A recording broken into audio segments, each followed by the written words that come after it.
Hey everybody, how's it going? I'm Paul, I'm with the DiceyReview.com, and tonight we're going to be looking at how to play the 2 to 4 player trick-taking card game, The Bottle Imp.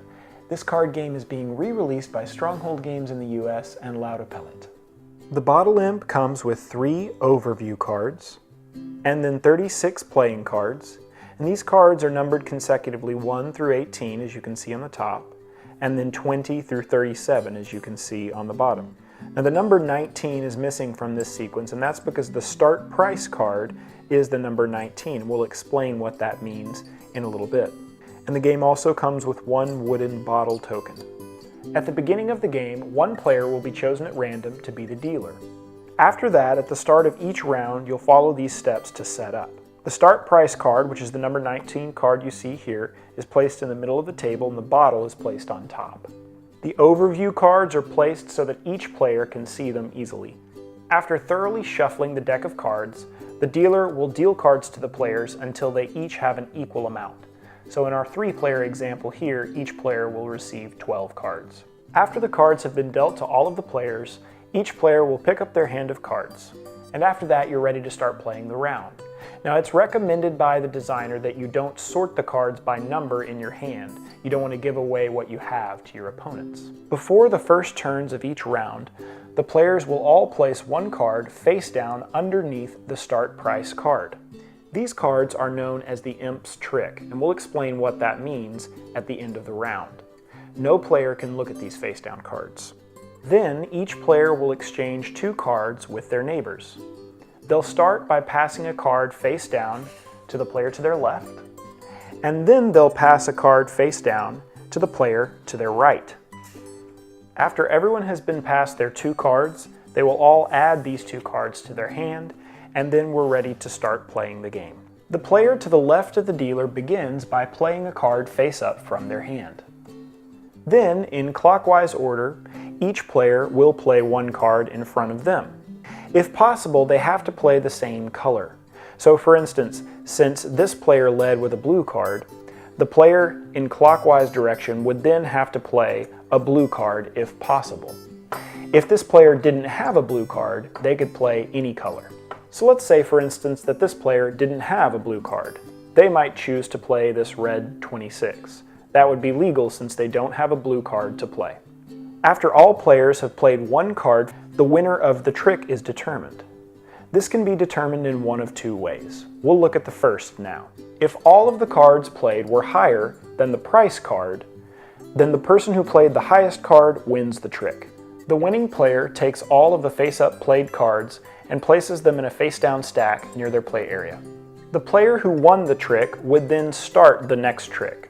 So for instance, since this player won, they would begin the next trick by playing a card face up in front of them.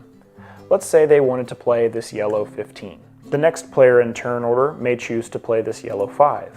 And let's say that this player chose to play this yellow 18. If cards are played that are lower than the current price card, the trick is won in a different way.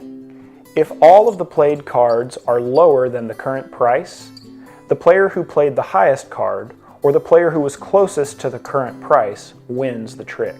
So for instance, since this 18 is 1 under the current price of 19, this is the closest, and this player would be the winner of the trick. This card is placed near the player who won the trick, and the bottle is placed on top of it. This becomes the new price card. The rest of the cards in the trick are taken by the winning player and placed face down in a stack near their play area. Since this player won the last trick, they get to lead the next trick. So they might, for instance, play this red 31. The next player in clockwise turn order could play this red 16 if they wanted. And then let's say this player wanted to play the red 23.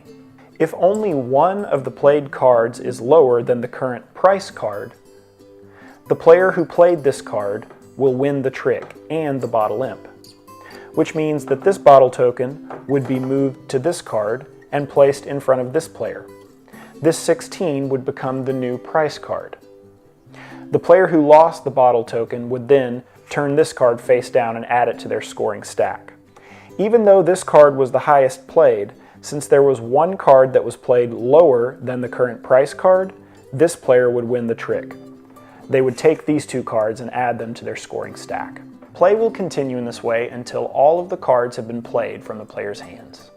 One thing I want to quickly mention, I left this 19 in the middle of the table so that it would clearly denote the imp's trick. The rulebook suggests, however, that as soon as the price is lower than 19, this card is removed. At the end of each round, any player who does not control the bottle imp will look at their scoring stack and score points for the coins shown on their card. So for instance, this card is worth 3 points, this card would be worth 2, this card would be worth 5, and it keeps on going this way until your points are totaled for the round. The player who controls the bottle imp, in this instance the player 1, doesn't score any positive points. They ignore their scoring stack and instead they score negative points for each card that is in the imp's trick. So at the start of the round, each of these cards was placed face down under the start price card. Player 1 would look at these cards and score negative points for this 1 coin, these 5 coins, and these 2 coins. Their scoring stack is ignored for this round. It's helpful to have a piece of paper to keep score for all the players. The game suggests playing for a predetermined number of rounds or a set amount of points. For instance, the game could end after each player deals twice, or reaching a point total, 200 points for instance. Whenever this condition is met, the player with the highest point total wins. If the game hasn't ended yet, the player to the left of the current dealer starts the new round. There are also 2 different 2-player variants included in the rulebook. I want to look at one of them now, the Lopaka variant. The other variant is known as the Bright House variant. If you would like to know how to play that variant, please see the rulebook. In the Lopaka variant, you play against a dummy opponent known as Lopaka. To set up for the Lopaka variant, the cards are shuffled and dealt. Each player, including the dummy Lopaka player, will receive 11 cards.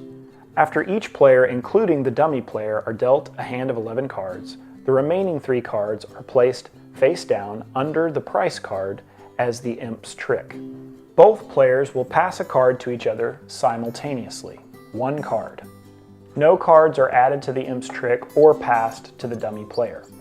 After the players have passed a card to each other, the dummy player's cards are revealed and sorted by number.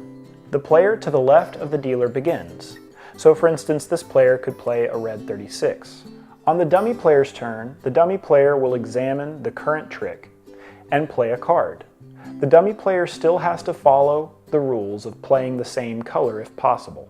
If the dummy player can't win the current trick by playing a high card, the dummy player plays their lowest card. So in this instance, the player would play this red 11. In this instance, the dummy player would win the trick, but would gain the bottle. If the dummy player wins the trick, it leads the next trick by playing the highest numbered card available. In this instance, the red 33.